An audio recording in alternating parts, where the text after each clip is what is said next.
He is a showman before he's a statesman.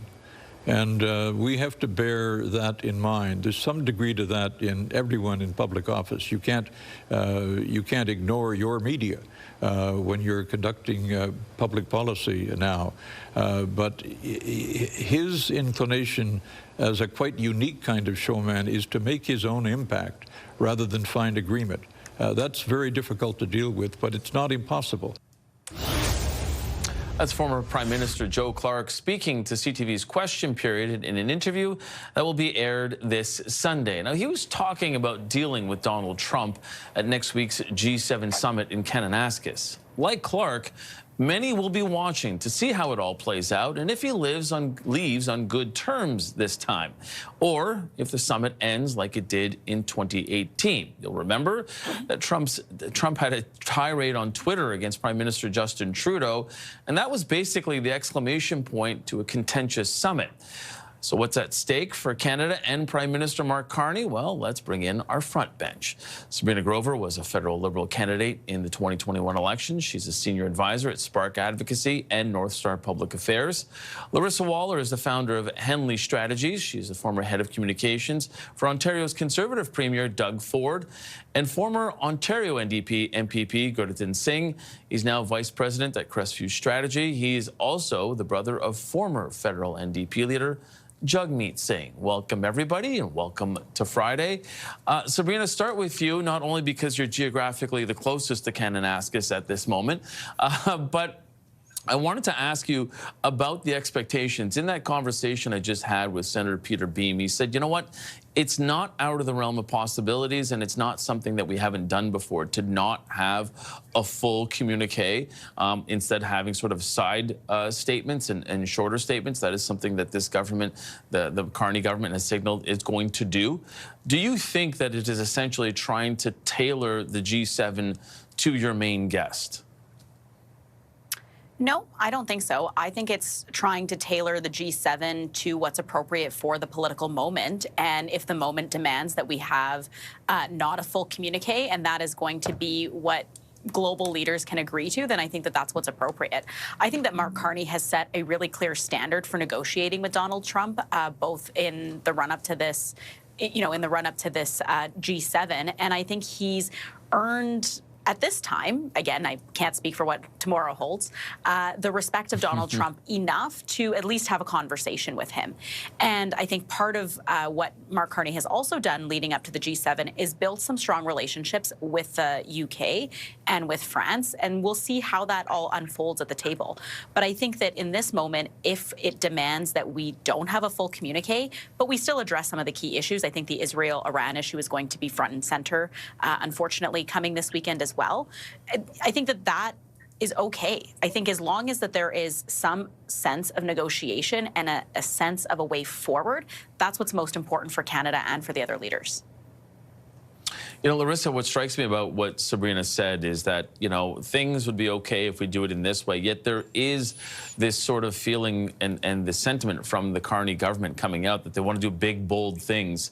It almost feels like this isn't going to be a big, bold G7, but rather just making sure we get by without too much damage.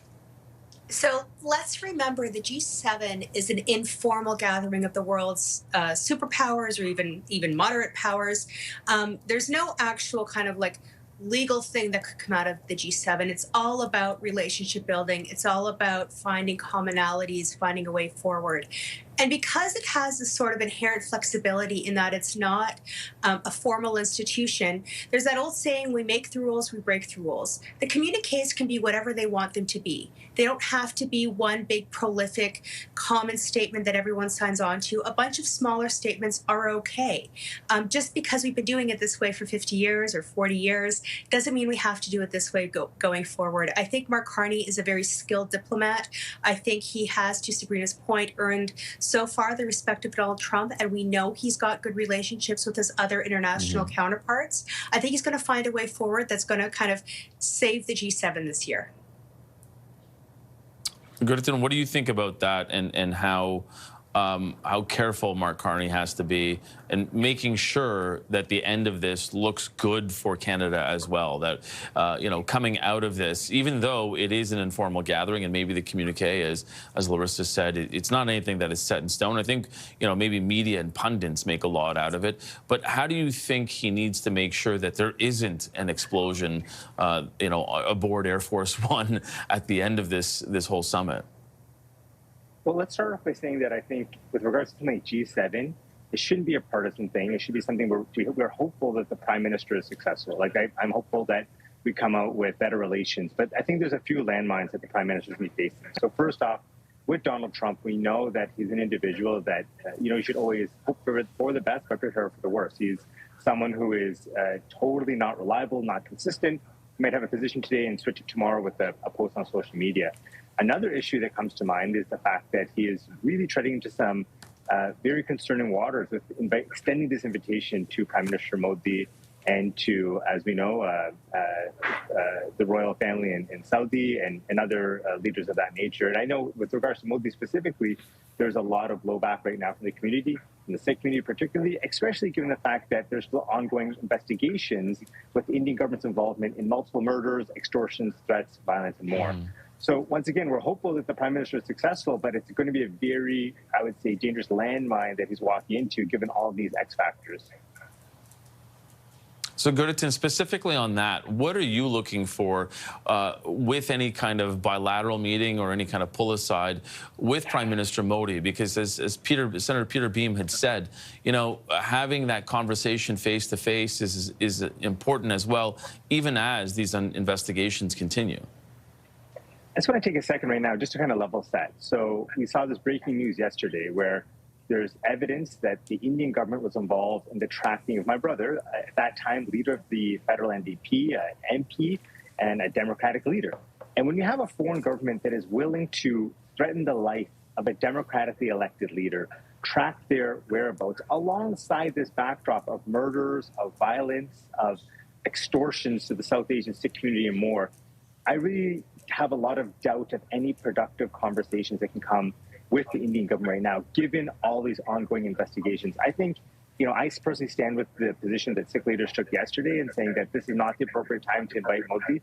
And instead, we should resolve these security issues, get a pledge from India that they're not going to interfere with our elections, murder our politicians and leaders, and interfere with our media and education institutions. Then you can have a productive relationship. But when you have so much violence, it just really makes me it begs the question, can you have a productive conversation with the foreign government that wants to kill our political leaders?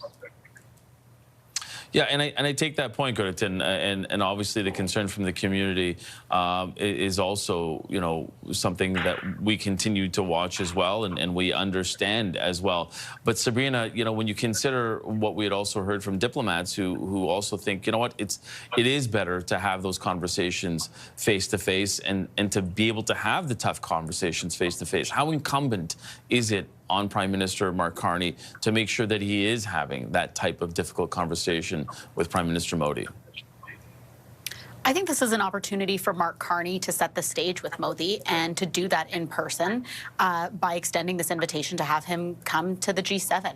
I think that to continue to shut down India or to continue to ignore their presence or their relevance in the global geopolitical world and the economic trade world is not going to do us any benefits as well. You know, as we look to move away from the United States as our major trading partner, Asia and Africa have to be two of the destinations that we consider.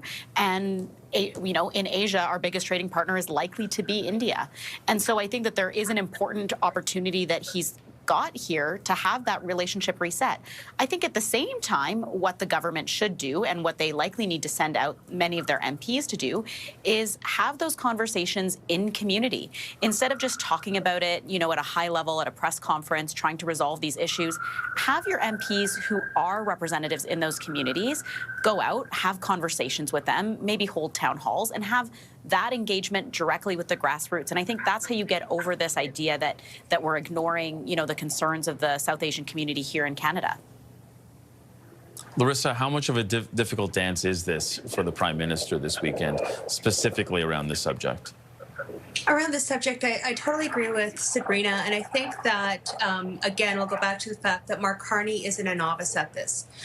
He might be, a first-time elected politician, but he's not somebody who has struggled to have difficult or sensitive conversations. What is new for him, though, is that stakeholdering piece, is making sure that the communities feel heard and listened to and safe, and that their families feel safe. So there will be a lift, there will be a broader caucus strategy and a broader government strategy. And to Grattan's point, we're all pulling for the G7 to be successful. It is not a partisan thing. So this is part of the G7. This is part of the conversation that we have to have this time around. And I do wish the Prime Minister the best, and I hope he navigates through these choppy waters. Okay, we're going to leave it there. My thanks to Larissa Waller, Sabrina Grover, and Gurdatin Singh. Appreciate you all being part of the Friday Front Bench.